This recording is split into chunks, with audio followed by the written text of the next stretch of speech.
جيت اهو، ما قدرتش اروح بقى للبرجين الطقم. رحت اول مطعم كده لقيته في وسط البلد تقريبا برضو، بس بحاول اطلب منه اهو. ده المكان تقريبا اسمه، ده اسمه ومايو.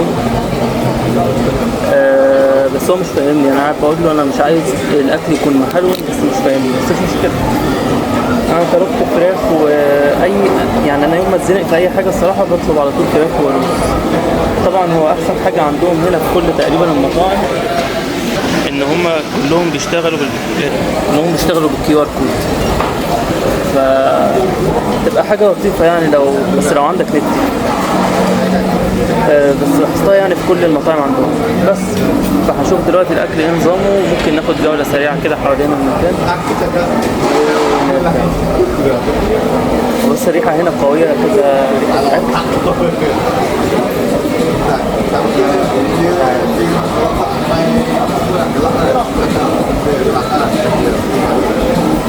انا عايز اوريكم المكان برضو كده.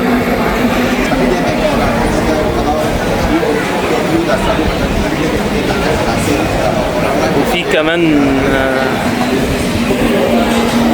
كمان 2 من ده، يعني 3 طرق. فبشوف ايه نظامهم. بصوا برضو هنا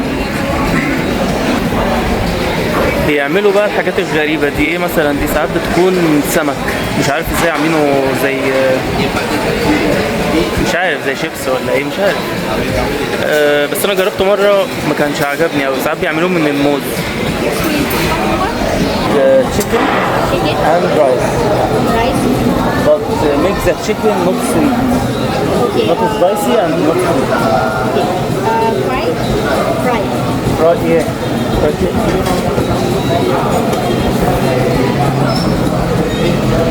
What do you want to drink something? No drinks. No drink. Have there water? Liquid water? Yes. Water? Yes. No. Drink only.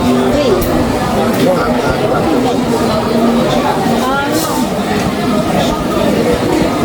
هي بتسألني على انت عايز اي حاجة تشربها ولا ايه؟ في اول واحد، بس انا ما سجلتش الحته دي، ما كانش عارف يتواصل الاول، فراحوا جابوا لي واحده يعني بتعرف تتكلم شويه. هو الاثنين بيعرفوا يتواصلوا، بس انا يمكن بس عشان كلمته كلمه هو بس مش عارف. فكرة احنا احسن حاجه عموما في جياننا اللي احنا بنعرف حلو يعني اللغات، بس احنا ما بنركزش لغايه ما نتحط في الموقف. بس كده.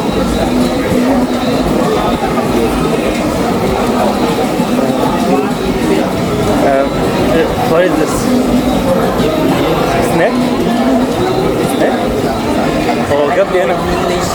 alright. هو جاب لي بتاع تقريبا هدوقها ولا ايه، بس دي تقريبا فيش. جابها لي سمك، بيقول لي تقريبا جربه ولا ايه، بس انا لو كلت ده مش هعرف اكل التاني، فممكن اخد واحده اجربها عادي.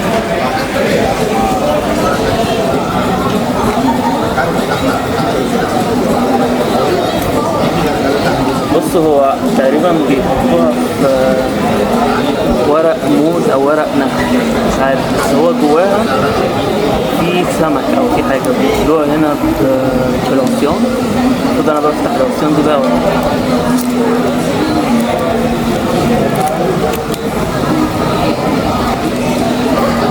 بس هو طبعا مولع، بس انا عايز اوريكم الشكل نفسه.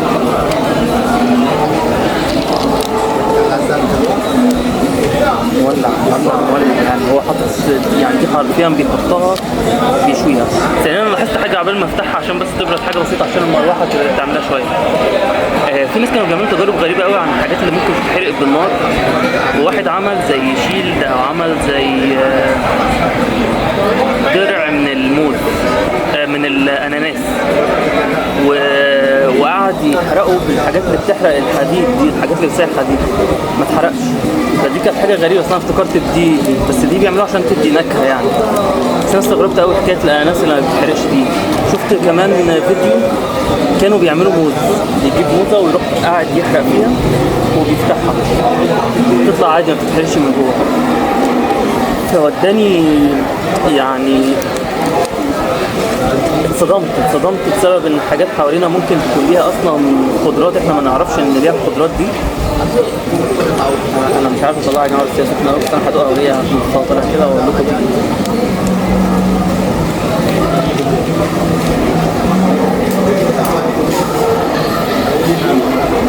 عامله زي النقان، بس هي محلونه وبيقول لي سمك. انت شايفها نقان، مش عارف بقى. ثانيا لونها اصلا نقان، يعني لونها من جوه فيها نقان، ومن هنا هي مشويه مشويه.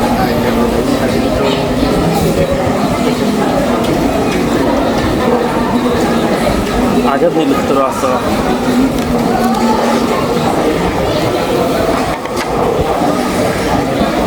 هما بيجيبوا الحاجات على كذا مرة. مش عارف الكلام ده بسبب الزاوية، وانا كالعادة بنسى اختياري، بس ما بيجيبش الحاجات لما بتيجي بيحطوا لي. انا بحس ان هما بيعملوا الرز ده بالشكل ده كتير، ساعات بيعملوه بالشكل المعروف ان انت بتحطه في طبق مدور وتقلبه. بس مش عارف انا مرهق ليه، نومي مواعيدي اتلخبطت خالص. في حاجة برضه عندهم هنا دايما،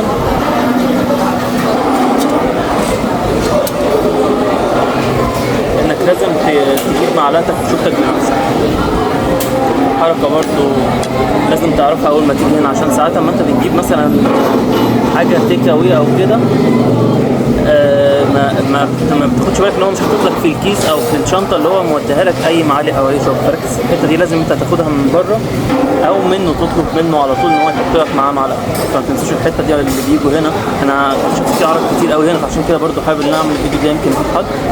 وهعمل لكم فيديو مش عارف امزجه بالفيديو ده ولا لا.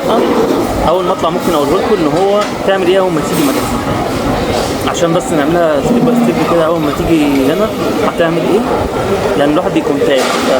تحفظ الفيديو ده عندك تسيبه، بحيث اول ما تنزل من المطار هقول لك تعمل ايه بالظبط لحد ما توصل للمكان اللي انت فيه. يعني من ساعه ما تنزل من الطياره لحد ما توصل للبيت اللي انت مأجره هقول لك الاجراءات هنا نظامها ايه.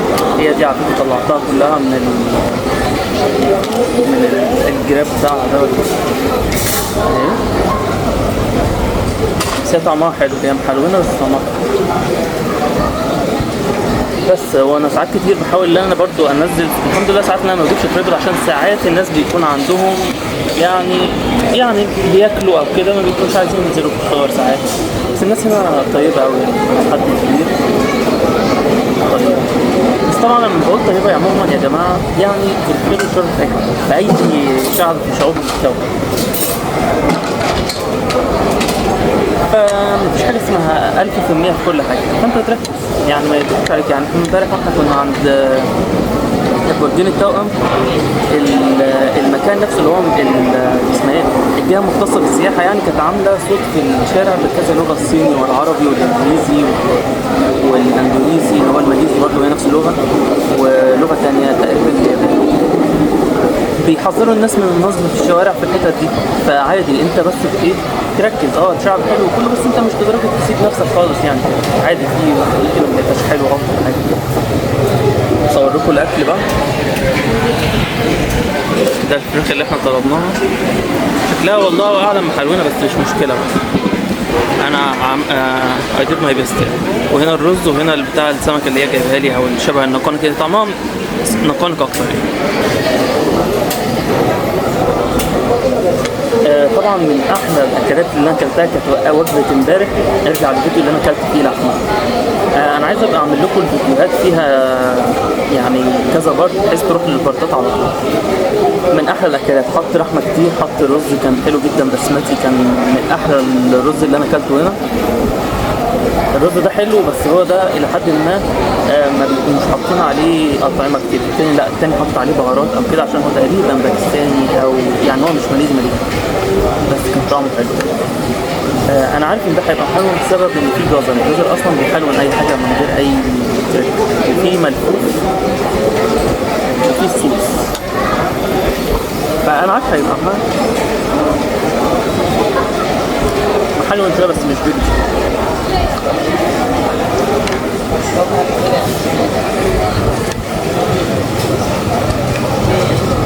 انا مركزت شويه في المنيو اللي كانوا جايبينه يعني عشان كان على الموبايل، بس مش مشكله. في فيتنام كانوا بيحطوا زينا كده في اي مطعم ملح حاجات السبايسي، وبيعملوا زي توم مش توميه، بيحطوا توم محطوط في خل بتاع عشان الناس بتحبه، وبصل دايما بيحطوه على كل ترابيزه. هو تقريبا يا جماعه ده مش ملفوف، ده تقريبا الله اعلم فوقيت، لا ده كرومب عادي بس حته مقطوعه بالمثلث، حاطين كرومب. هي وجبه صحيه بس انا فكرتي ما بحبش شويه الحاجات المحلوله.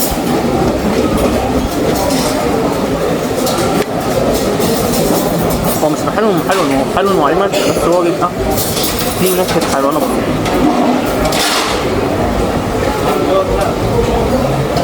احنا عندنا مش متعودين عليه في كل القصه.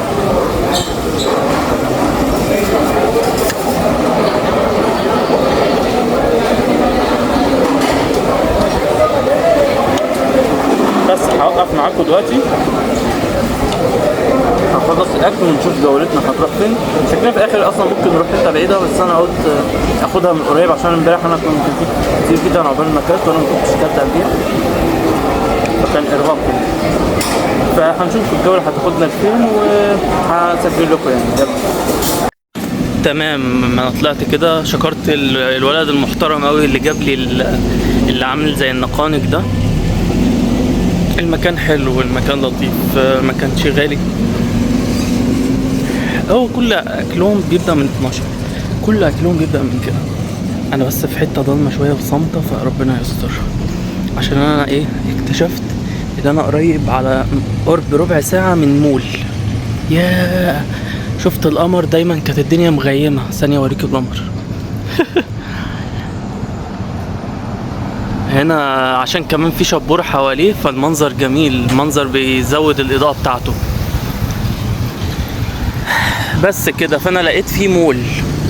في بقى نقطة عايز اقول لكم عليها، انا ليه رايح المول مع ان في مليون سوبر ماركت ومليون مطعم ومليون الف حاجة؟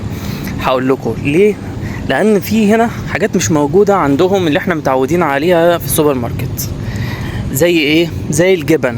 انا من ساعه ما جيت ما شفتش سوبر ماركت فيكي ماليزيا في جبنه، او شفت حتى اسمه ايه، جبنه رومي او نستو او اي نوع من الالبان. مع العلم اللي انا عرفت بتابع ناس حوالين اسيا يعني.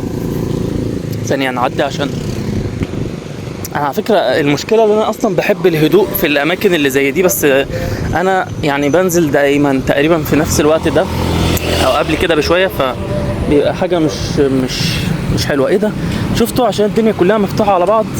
انا قاعد سامع صوت حد قاعد بيصلي او كده. انا طلعت عند المسجد اللي انا متعود اطلع عنده. مش عارف انا دايما ليه بطلع في الطريق ده وما بكونش عارف ان انا هطلع عليه. هو ده المسجد ده مشهور قوي هنا، هبقى اقول لكم اسمه كله. يعني بصوا يا جماعه، كل الطريق ده وده كله بقى بايه. تخيلوا يا جماعه اللي احنا او تاني يوم كنا او تالت يوم كنا من هنا الاكل السمك، اكلة السمك اللي كنا عاملين كاري، ودوني كاري. فانا كنت بطلع من هنا اصلا. ياه ده قريب مني اصلا، ده المكان اللي انا ساعات كنت بطلع منه في الاول.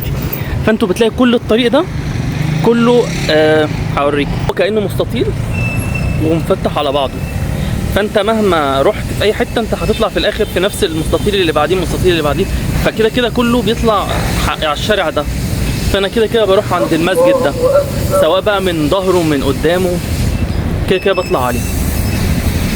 وبرده البرج ده جميل جدا. انا بصراحه مش فاكر اسمه، بس انت دايما هتلاقي البرجين دول موجودين من كل حته في المدينه تقريبا يعني. فنرجع لموضوعنا. المواضيع خدتني هنا يا جماعه. مفيش جبن، مفيش اكل شبهنا بالكامل.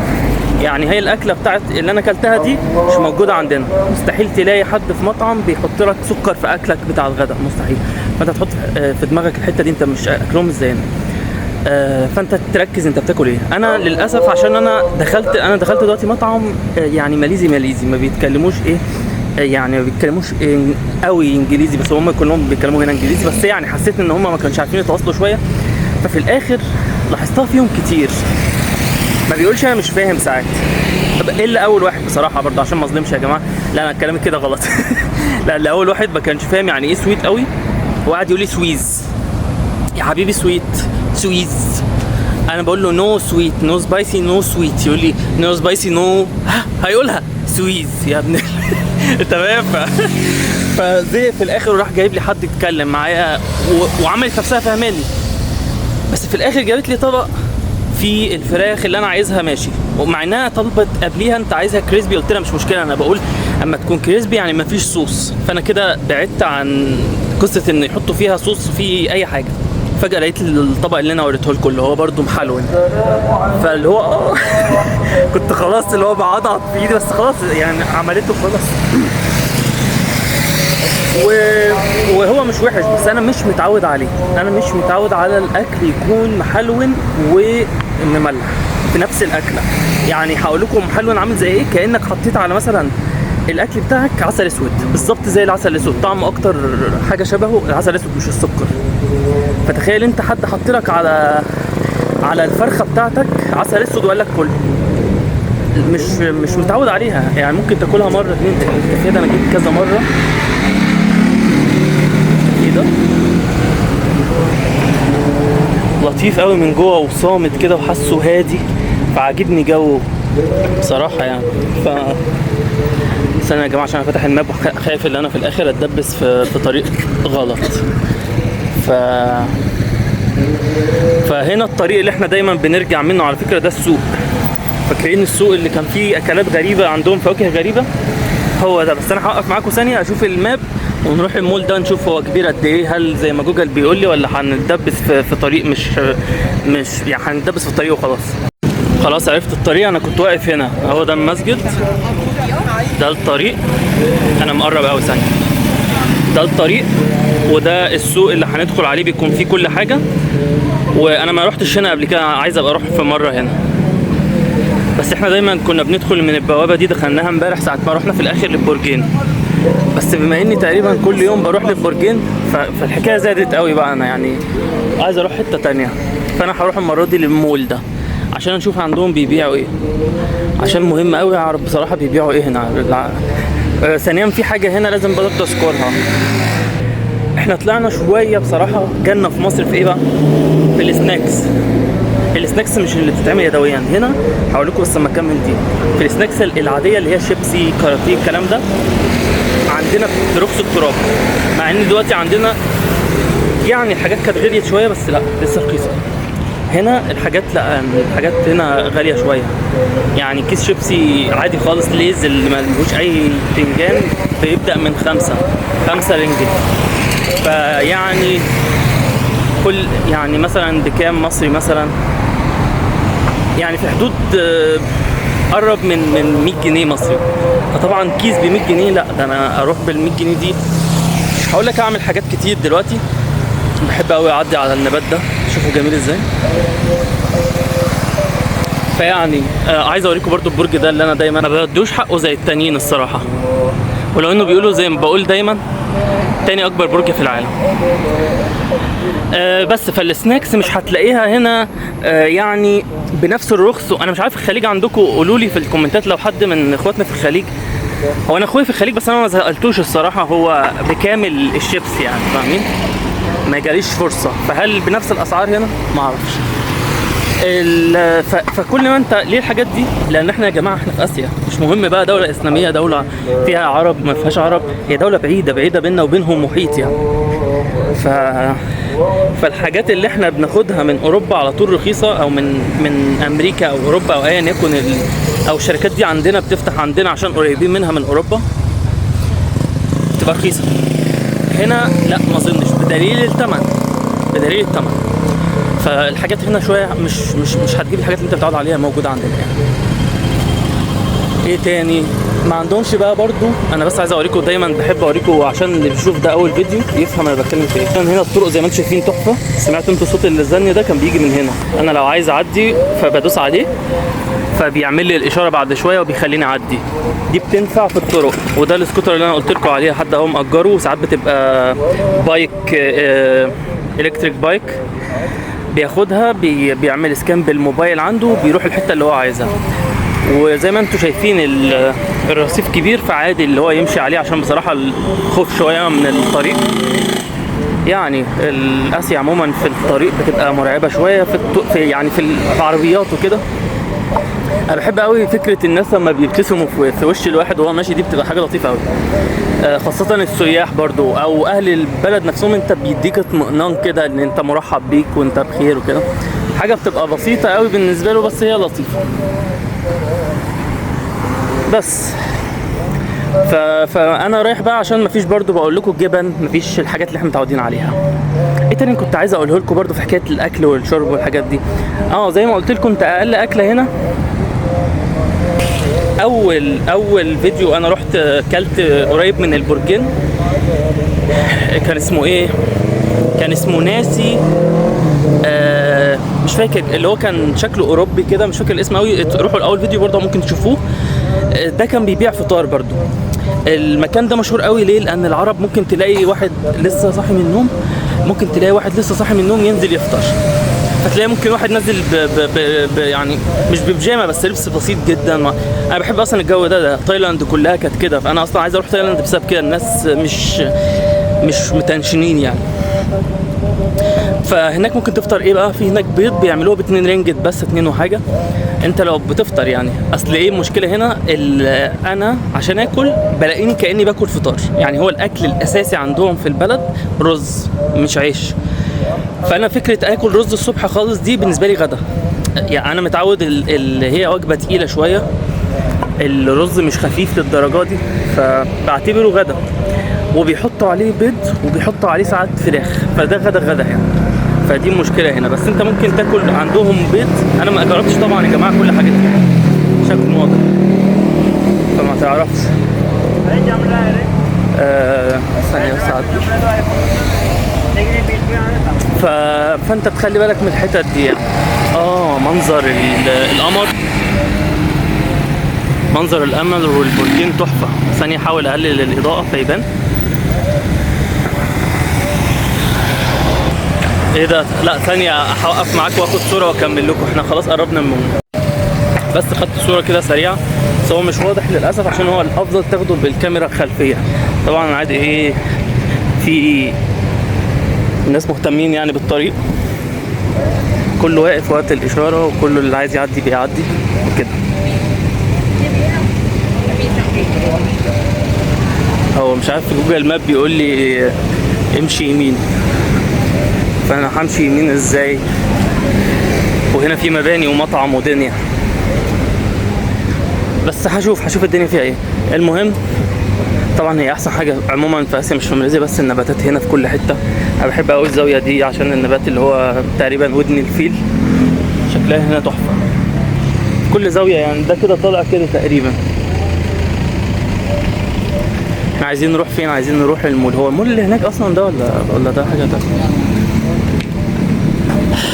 فيلا خير. هسيبكم ثانيه واحده بس اشوف هو مول فين، عشان اتلخبطت من جوجل ماب اللي بيمشي في. اصلا حاطط السماعات، وفتح الدايركشن، فهو بيقول لي خلي بالك اهو. يعني دلوقتي حالا بيقول لي تيرن رايت. مش عارف انتوا بتكونوا سامعين ولا لا، بس ما اظنش بتكونوا سامعين. فخلاص كده ميك سنس اللي فيه رايت فعلا. كده فيه رايت. هو ده مول. هنشوف. بيقول لي تيرن ليفت دلوقتي. مجنون. لا طب هوقف معاكم ثانيه واشوف هو المول ده فين، لان ده مش شكل مول خالص، ده شكل مبنى لا اما سكن لا اما شركه. وهنا برضو شكل شركات، فهشوف النظام ايه وحاجات. بس رجعت وشفت. شوفوا المترو ماسك كل المدينه هنا. منظر بيبقى حلو قوي تصور المترو وهو ماشي. او هو مش بيكون مترو بس على فكره يا جماعه، عندهم حاجه اسمها مونوريل ومترو وقطر وحاجه رابعه، بس دايما ما بفتكرش اسم الرابعه او الخامسه كمان. بتاع ده بينور من ساعتها انوار غريبه. هو اصلا شكله كانه عم مريخ اصلا. مبنى غريب قوي، فحبيت اللي اصوره لكم. انا دايما كنت ما بمشيش تقريبا يمين، فالمول في الاتجاه اليمين فعلا. في هنا اللي هي البتاع دي بتاع المول، فهو بيزيكلي قريب فعلا. احنا كده فين؟ انا كنت حابب اقول لكم برضو هانجري ده ولا اسمه ايه ده، دول عرب اللي قدامي دول. كلت عندهم في مره لو تفتكروا، كلت شاورما. ففي عرب هنا بقول لكم، دول سوريين وبيعملوا احلى برضو شاورما فراخ جميله جدا. كلتها عندهم، وبيعملوا الاكلات العربي الخليجي بقى اللي هي اسمها ايه، مندي والحاجات دي برضو بيعملوها. يا ترى هو ده المول؟ مش عارف. لو تقريبا لسه همشي يمين وبعد كده هيبقى المول. تعالوا نتحرك الحته دي بس يا جماعه.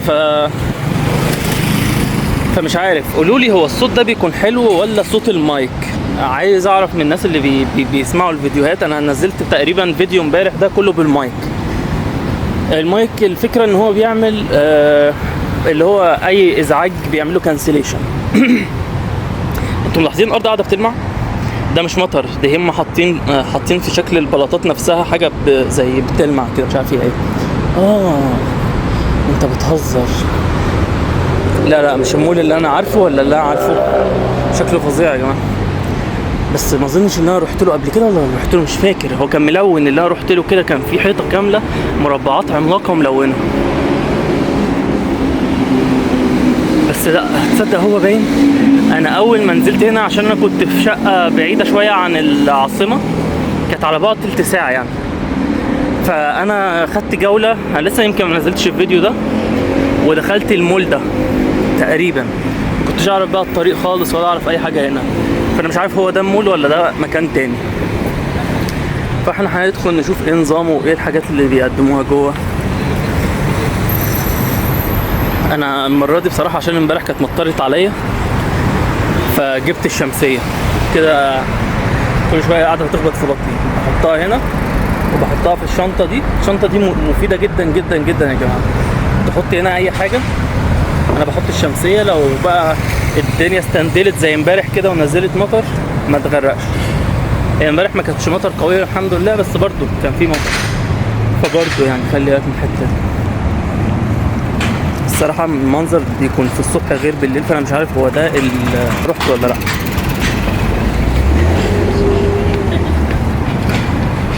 تعالوا ندخل نشوف بقى الدنيا جوه فيها ايه. هو احسن حاجه انا بتفاجئ زيكم انا رايح فين. على فكره ما بكونش محضر انا رايح فين قوي، وبتفاجئ معاكم.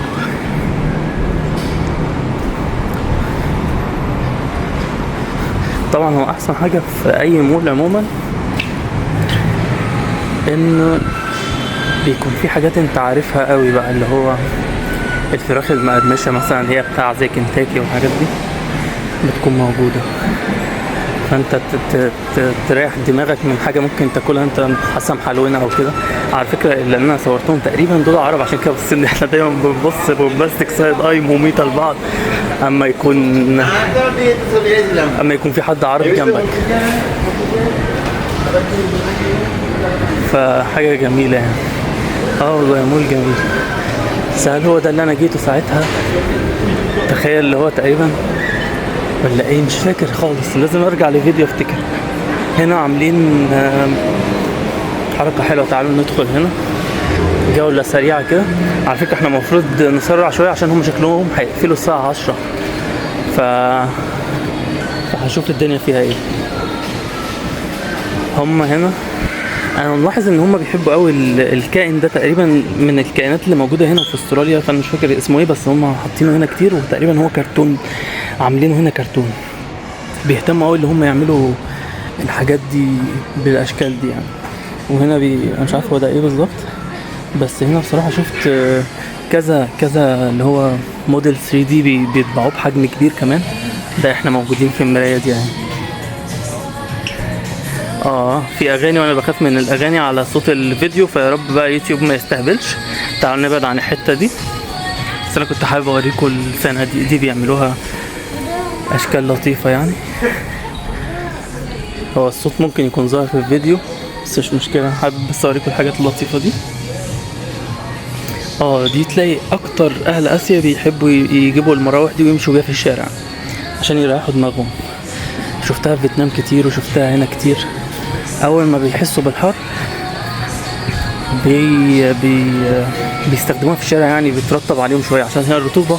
مشكله المكان هنا الرطوبه مش الحر. احنا كده خلصنا. بس انا شفت دي برضو في شارع العرب، اللي شاف الفيديو بتاع شارع العرب احنا دخلنا مكان زي ده وشفنا الحاجات الغريبه دي اللي هي بتبقى شكلها مضحك شويه ومطلع لسانه كمان وحركات غريبه. بس فاحنا كده خلصنا هنا. كنت عايز اوريكم اهو، يعني ده مطبوع 3 دي حجم كبير. شوف حجمه كبير ده يا جماعه، بيبقى غالي مش رخيص عشان انا عارف المجال ده. فالحاجات دي بتبقى مش رخيصه، فهم بيهتموا يطلعوا باحسن شكل عايزينه. بس فاحنا هنكمل. مش على فكره مش ده المول اظن اللي انا جيته كان في انواع كراسي تانية للراحه، عشان انا كنت فعلا مشيت كتير كنت عايز اقعد. فقعدت على كراسي كده شكلها زي نجمه. هو احنا ماشيين صح كده ولا انا حاسس ان انا مش ماشي صح ولا فين؟ احنا هناخد جوله سريعه كده، بس احنا عايزين نوصل للمكان اللي هم بيشتروا منه المنتجات كلها عموما بقى. عارفين الحته دي في المول اللي هي مش مطاعم ولا حاجه، انت بتدخل تشتري اي اكل او اي شرب انت عايزه.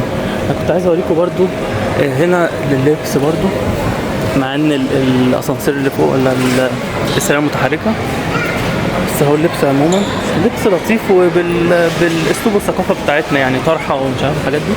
وهنا بيكون ده حدود عموما، فانت حط ده في دماغك. الحاجات هتبقى في الحدود دي، فهتبقى يعني جميله مش وحشه، فانت تركز في الحته دي وانت جاي.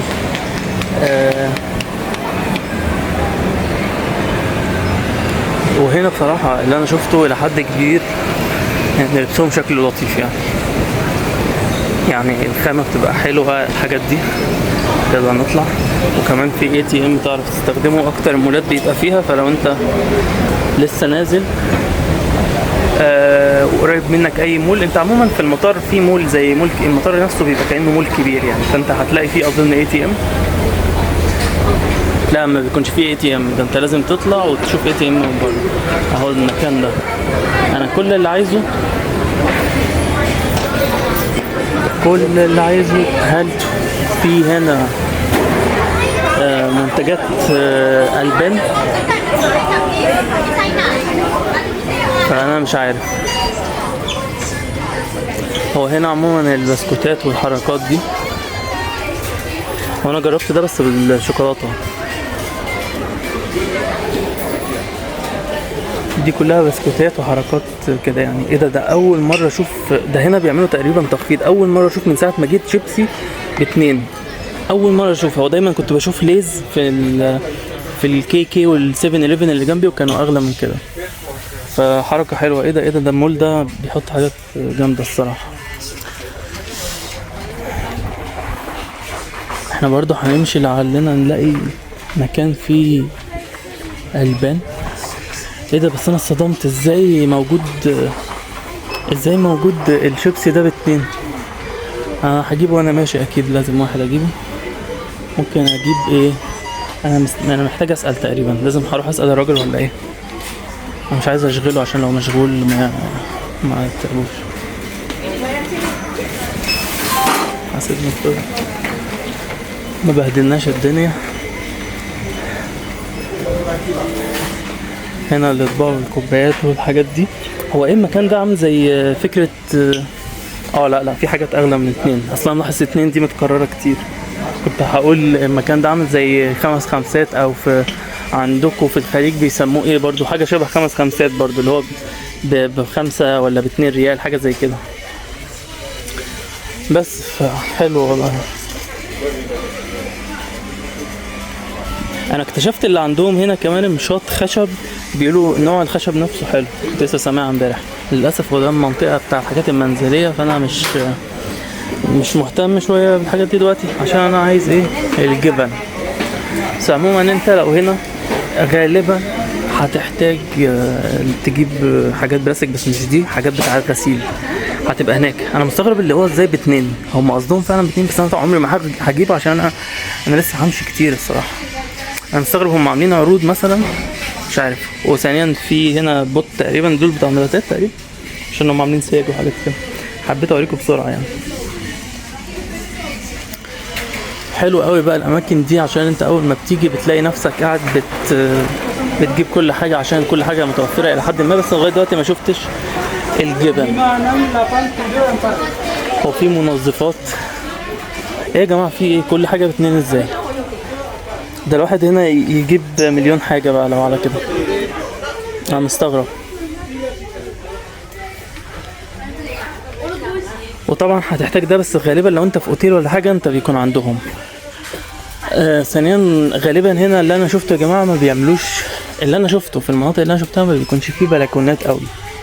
ف حطها في دماغك برضو انك بتحتاج شماعات كده كده يعني.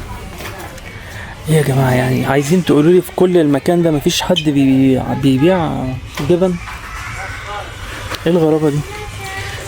بس ده اللي حصل.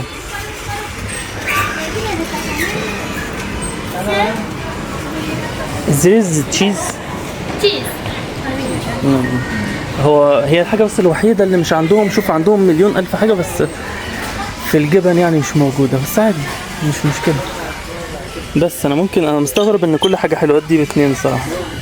دي حاجة تبهدل السنان يا جماعة. المكان ده ممكن الواحد يفلس فيه عشان بس يجيب الحاجات التحفة اللي هنا دي. هنا برضو انت هتحتاج ده. انا اول ما جيت احتاجته، عشان لو انت عرفت قصتي انا لسه ما قلتش، بس هعملها فيديو ان انا عملت ايه من هنا للفيتنام. حصل موقف خلاني كده ايه اجيب تسرع هنا بسرعة يعني. بس كده. فاحنا كده لفينا بس خلصنا كل الحتت دي خلصناها. انا وريتكم بيعملوا ايه مش بيعملوا ايه. احنا ممكن ناخد بقى اي حاجة من هنا كده. بس هي المشكلة اللي انا همشي بالحاجات دي ازاي في الشارع، دي مشكلة بقى. ومش عارف انا هاجي هنا تاني ولا لا.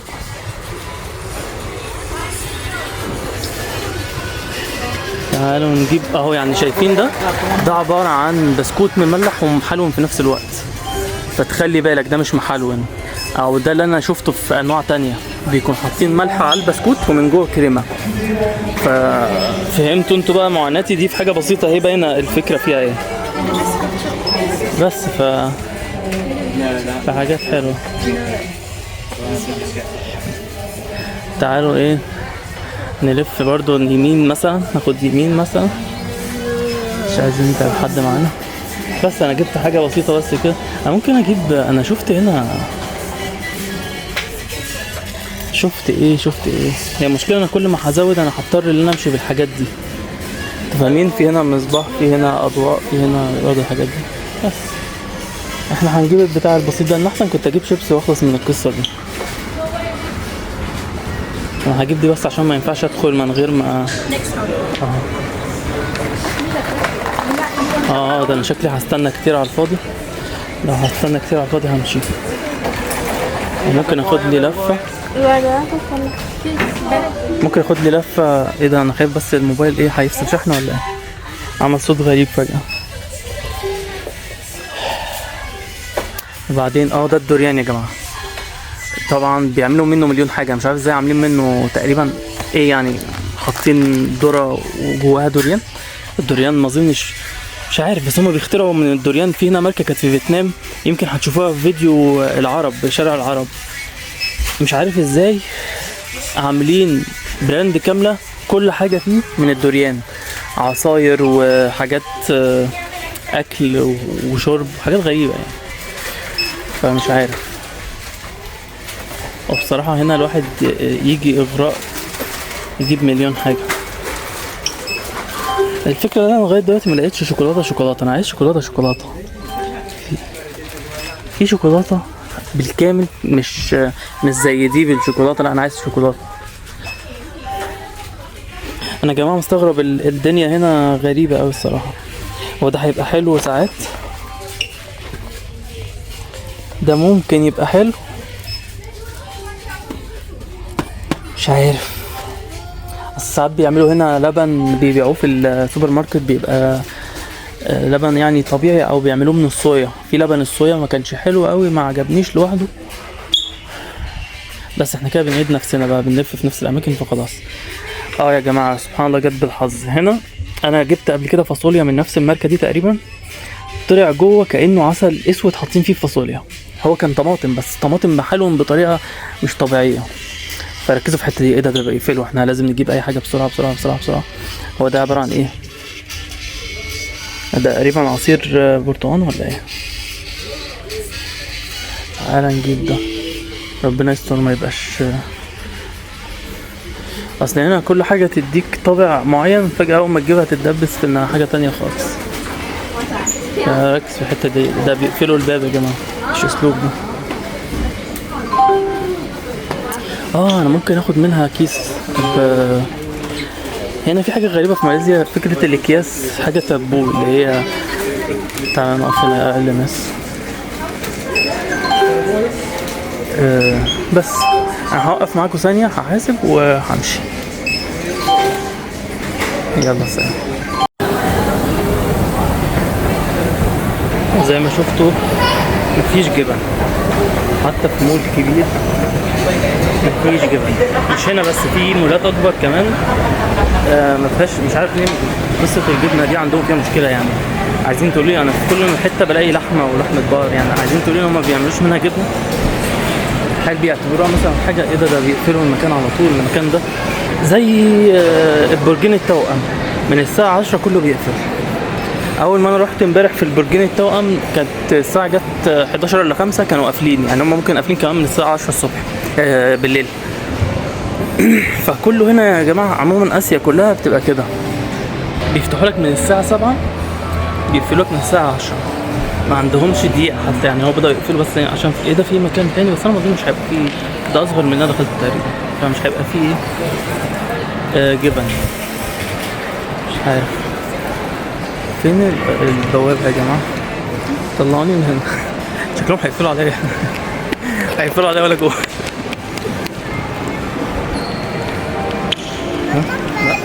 لا كمان كمان. هنا تقريبا المكان الماركات والحاجات تقريبا هو ده. انا بصور ليه الحاجات دي يا جماعه بالتفاصيل ساعات، عشان لو حد هنا يكون عارف يوقف الفيديو ويروح المكان اللي هو عايزه، يعني اللي هو موجود في ماليزيا اصلا، تعرف تيجي انت عارف بيبيعوا ايه ولا بيعملوا ايه، فما تدوخش نفسك.